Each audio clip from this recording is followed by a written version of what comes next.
जहन्नम के अंधेरे में जब लोग चीख रहे होंगे, जब आग के शाले आसमान को छू रहे होंगे, तब कुछ ऐसे लोग भी होंगे जिन्हें देखकर बाकी जहन्नमी खुद अल्लाह से पनाह मांगेंगे।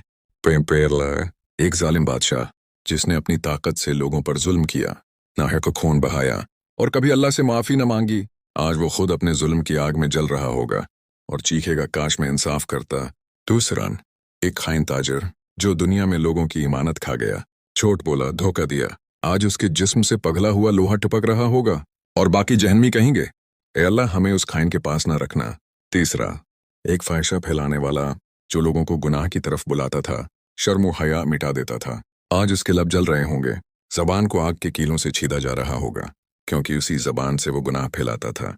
और चौथा, एक मुतकब्बर काफिर जो दुनिया में कहता था मैं सबसे बड़ा हूं, आज वो जहन्नम की सबसे निचली तह में गिरा हुआ है जहां आग भी उस पर हंसती है।